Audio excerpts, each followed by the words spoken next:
Hello students. तो आज class third में मैथ्स में आपका है comparing smallest and greatest number और फॉर्मिंग ऑफ 4 डिजिट नंबर्स। तो सबसे पहले देखो कि नंबर बनाने के लिए 4 डिजिट का नंबर स्मॉलेस्ट और ग्रेटेस्ट नंबर बनाने के लिए क्या करेंगे। हमारे पास डिजिट दिए हुए देखो कि 5, 3, 2 एंड 9। इससे स्मॉलेस्ट नंबर बनाना है और एक ग्रेटेस्ट नंबर बनाना है। तो स्मॉलेस्ट नंबर बनाने के लिए हम क्या करेंगे, इन नंबर्स को, इन डिजिट्स को हम क्या करेंगे, असेंडिंग ऑर्डर में लिख देंगे। सबसे पहले छोटी डिजिट, फिर उससे बड़ी, फिर उससे बड़ी और फिर लास्ट में सबसे बड़ी डिजिट। तो ये छोटे से जब बड़े की तरफ जाएंगे, स्मॉल से लार्ज की तरफ जाएंगे, तो ये हमारा बन जाएगा स्मॉलेस्ट नंबर। और जब हम इन्हीं को वापस उल्टा करके सबसे पहले बड़ी डिजिट, फिर उससे छोटी 5, फिर छोटी 3 और सबसे छोटी 2, हम इस तरह से अरेंज करेंगे तो ये हमारा बन जाएगा लार्जेस्ट नंबर।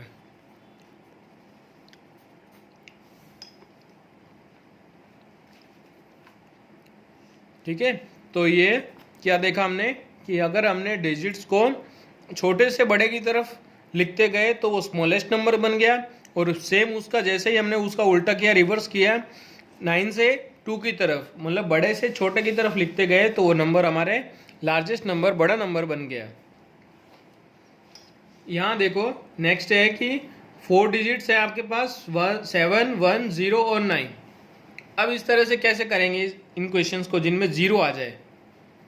तो हम क्या करेंगे, सबसे बड़ा नंबर बनाने के लिए तो क्या करेंगे, सबसे पहले बड़ा डिजिट, फिर उससे छोटा कौन है 7, फिर उससे छोटा 1 और सबसे छोटा 0। तो ये तो हमारा क्या बन गया, लार्जेस्ट नंबर बन गया। लेकिन स्मॉलेस्ट नंबर बनाने के लिए हम क्या करेंगे, इसका उल्टा लिखेंगे। सबसे पहले छोटा नंबर 0, फिर 1, फिर 7 और फिर 9। लेकिन सबसे पहले जब 0 आ जाता है तो हम क्या कहेंगे कि here it is important to understand, मतलब यहाँ ये हमें समझना ज़रूरी होगा कि 0 जब सबसे पहले आता है, किसी भी नंबर में 0 अगर सबसे पहले आए तो उस 0 की कोई भी वैल्यू नहीं होती। जैसे कि मैं यहाँ लिखूँ 0, 0, 0, 0, 1, तो 1 से पहले 0 लिखने का कोई फ़ायदा नहीं है। और यही अगर 1 के बाद में 0 लिख दिया जाए तो उसका मतलब कुछ न कुछ बन जाता है। जैसे कि ये सब 0 है फिर 1 है, तो मैं इसे क्या बोलूँगा, 1 ही बोलूँगा। उन पहले वाले 0 का कोई मतलब नहीं है। लेकिन यहाँ 1 के बाद 2 0 है तो मैं इसे 100 बोलूँगा। तो सबसे छोटा नंबर बनाते समय हम 0 को पहले लिखेंगे, फिर 1, फिर 7, फिर 9। तो ये करेंगे तो यहाँ हमारा क्वेश्चन है, आंसर है वो क्या हो जाएगा, गलत हो जाएगा। तो हम क्या करेंगे, इस तरह से इसको फॉर्म करके हम 0 को एक स्टेप आगे की तरफ ले जाएंगे। मतलब 0 को पहले लिख के फिर उससे जस्ट एक बाद में 0 को ले जाएंगे, और ये हमारा 4 डिजिट का नंबर बन जाएगा 1079। ये सबसे स्मॉलेस्ट नंबर हो जाएगा किसका, 4 डिजिट नंबर। इन चारों डिजिट से बनने वाला सबसे स्मॉल नंबर हो जाएगा ये।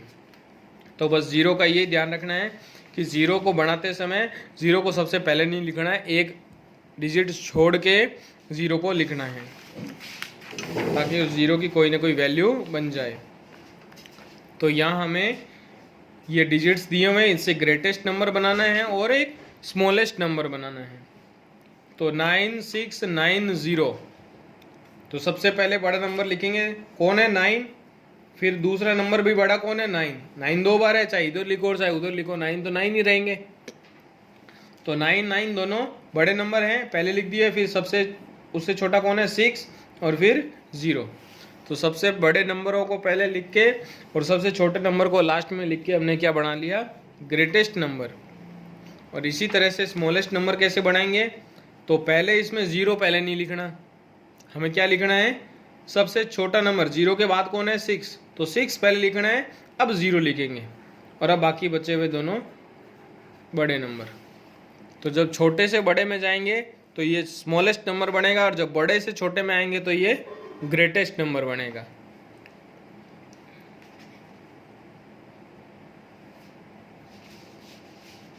फिर है even and odd, even and odd numbers.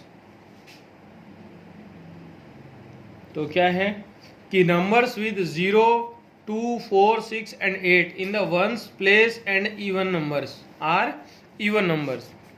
वो नंबर जिनके वंस प्लेस में, मतलब आप राइट हैंड साइड से कोई भी नंबर आपको दिया हुआ है, इसके इस साइड से अगर आप पहला डिजिट देखो या कहो कि वंस प्लेस वाला, वंस, टेंस, हंड्रेड्स, तो उसमें वंस प्लेस वाला जो नंबर है वो अगर 0 हो या 2 हो या 4 हो, 6 हो या फिर 8 हो, इन पांचों डिजिट में से कोई भी डिजिट हो तो वो नंबर क्या कहलाएगा? Even number. जैसे कि 10 में 0 है वंस में, 26 में कौन है? 6 है, 28 में 8 है, तो ये सब क्या हो गए? Even number. अब सेकंड है, अगर 1, 3, 5, 7 और 9 इन पांचों डिजिट में से अगर वंस प्लेस में कोई डिजिट है तो वो नंबर क्या कहलाएगा? Odd number. जैसे कि 11, 13, 19, 23, 35, 97, ये सब क्या कहलाएंगे? ओड नंबर्स कहलाएंगे। तो यहां आपको बताना है कि कौन सा इवन है और कौन सा ओड है। तो यहां देखो 247, 247, तो यहां वंस में कौन है? 7 है, तो 7 क्या है? देख लो यहाँ पे 7 किस में आता है? ओड नंबर्स में, तो ये पूरा नंबर भी क्या हो गया? Odd number. यहाँ 3 है वंस में, तो 3 भी क्या है? Odd number. यहाँ 6 है वंस में, तो 6 क्या हो गया? इवन नंबर, तो ये पूरा नंबर भी इवन नंबर। फिर हमें बताना है कि ओड और इवन से कैसे सम करने पे आंसर आएगा, ओड आएगा कि इवन आएगा। तो हमेशा the sum of any two odd numbers is always even. जब भी हम दो ओड नंबर्स को जोड़ेंगे तो वो क्या आएगा? हमेशा इवन नंबर आएगा। उन दोनों को जोड़ने पर जो आंसर आएगा वो इवन नंबर होगा। ऐसे ही अगर दोनों इवन नंबर है तो भी आंसर क्या आएगा? इवन नंबर आएगा। हमने दो नंबर लिए इवन, उनको जोड़ा तो जो आंसर आएगा वो आंसर भी क्या होगा? एक इवन नंबर वाला आंसर होगा। और सम ऑफ एक ओड नंबर हो और दूसरा इवन नंबर हो, अगर एक ओड है और दूसरा इवन नंबर है, उनको अगर हम जोड़ रहे हैं तो आंसर हमेशा ओड आएगा। मतलब अगर दोनों ओड नंबर है तो भी इवन नंबर आंसर, और दोनों इवन नंबर है तो भी इवन नंबर आंसर। लेकिन अगर एक ओड है और एक इवन नंबर है तो आंसर क्या आएगा? ओड नंबर वाला आएगा। तो यहाँ देखो 24 और 64 दोनों इवन नंबर है, यहाँ भी 4 यहाँ भी 4, दोनों इवन है तो आंसर भी क्या आएगा? इवन आएगा। इन दोनों को ऐड करके देख लेना आप, 24 और 64, इनको इजीली वैसे ही ऐड करना है जैसे हमेशा करते आए हो। 4 4 8 और 6 + 2 भी 8, तो यहाँ क्या हो जाएगा? 88। इस तरह से इनको भी ऐड करना है सबको, और इन बॉक्सेस में इनका आंसर लिखना है।